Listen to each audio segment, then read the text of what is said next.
What's up, my gorgeous geeks? Cash in here with a brand new video for you, and today we're going to be doing something a little bit different. Today's video is the pilot episode to my newest video segment called Simulrant. Let's get started with this video.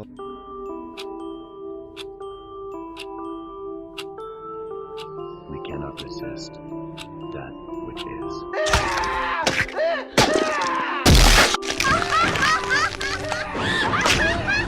The Simulrant series is a new segment on my channel where I'm going to take 3 episodes of the current seasonal list and give my thoughts over the show's performance in terms of their story's arc, which I believe should be delivered in the first 3 episodes. And the first one we have here is Gabriel Dropout, which studio is Doga Kobo, and its manga was released on December 27, 2013, and at this current time is an ongoing series.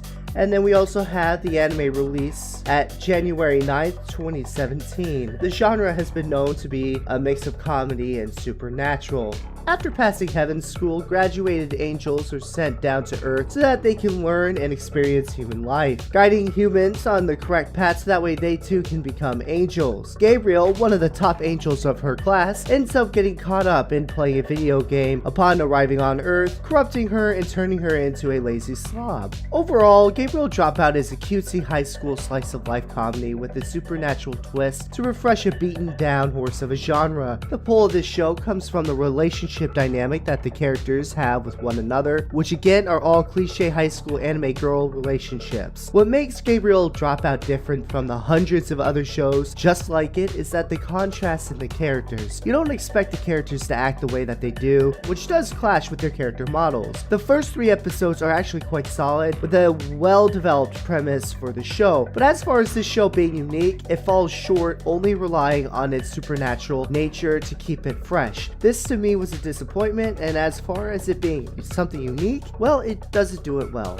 With that being said though, Gabriel Dropout isn't trying to reinvent the wheel. It's simply trying its hand at a tired old anime genre that really deserves a facelift. Gabriel Dropout is very good at what I call chuckle humor. This is the kind of humor that gets you off guard and finds a way to draw a small chuckle out of the viewer. As far as its performance in drawing in the viewer, I don't think it had what it took to keep a viewer interested and invested all the way through. True, the characters, you could invest in those, but there wasn't a conflict in which the characters had to band together, and it's like every other slice of life. There is no conflict. Overall, it's not that Gabriel Dropout is a bad show, it's just one of those shows that you watch early in the morning with a bowl of cereal and a cup of coffee, light, uplifting, and comedic. My anus is bleeding!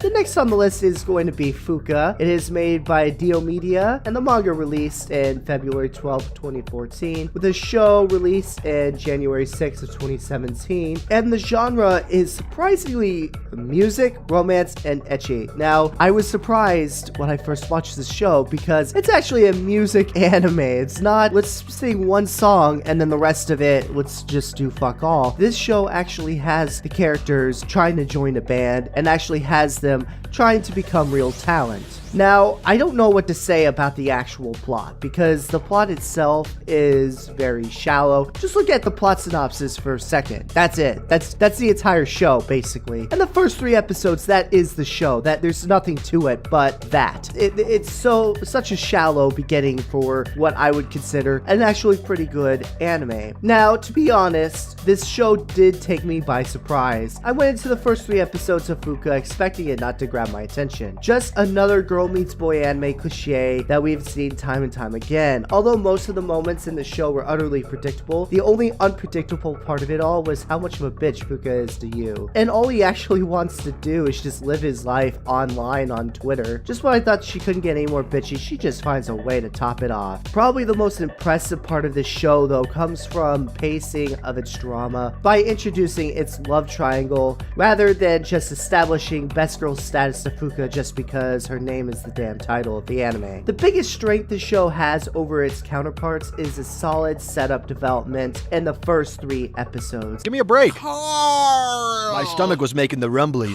that only hands would satisfy. What is wrong with you, Carl? Well, I kill people and I eat hands. That's two things. Next on the list would be Masamune-kun's Revenge, and this is made by Silverlink. The manga was released in October 27, 2012, and the show was released in January 5th, 2017. Its genres are a bit of a romance comedy harem school aspect to it. Now, I'm going to tell you right now, and I'm going to try and hold most of my thoughts at the very end, but this show was the most vapid and shallow show I've ever watched in terms of its plot. Now, as a child, Masamune was emotionally scarred by his childhood crush, calling him a pig's foot due to his obesity. Seeking revenge, Masamune spends the next chunk of his life getting his health together and becoming attractive so that way he could one day get back at the girl who called him such a hurtful name. His plan is to fall in love with her, only to break up with her to break her heart. I'm not even kidding. That's the actual plot of the story. That's it. That's all there is to it. That's all he wants out of it. He doesn't want anything else. Believe it or not, I actually hate the premise of the show, and I never knew I could despise a group of characters more than the School Days cast. But I have finally found a show that has rivaled it with despicable characters. But after all that, here we are talking about Masamune-kun's Revenge. And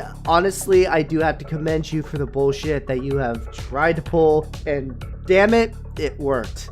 I can't stop looking away at this anime, and the reason why is it's kind of like a train wreck, where you're just waiting for the worst shit to happen, but it never happens, so you're just sitting there watching. Even though you shouldn't be, you sit there and you watch, hoping that the accident happens right in front of you. When it comes down to it, I'm just a terrible person who finds enjoyment in seeing the fireworks go wild and watching every character start to burn. And honestly, that's the hook that kept me watching. I just really want to see how badly karma's gonna fuck them up, but it just doesn't seem to happen. There's always some way to get out of it. So I just keep watching in this perpetual state of longing to see them get what they deserve, and it just never happens. Now, as far as his revenge plan and his motivation for his revenge, I found it laughable at best. That is not something that you carry with you the rest of your life. That is something that you cry over on your mom's shoulder, and then you get back to work. Now, don't even get me started on the mom. Don't even get me started on the mom. That is a whole nother conversation that we are just not going to have. As much as I hate to admit it, this show actually got me invested. Its main character pissed me off, and because of that, I feel emotionally invested due to the fact of how much I hate him. If you guys like this new segment, please let me know down below. What can I do to improve upon it? Until the next video, stay excellent to each other.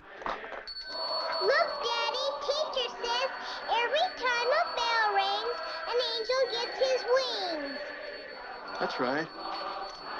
That's right. Attaboy, Clarence.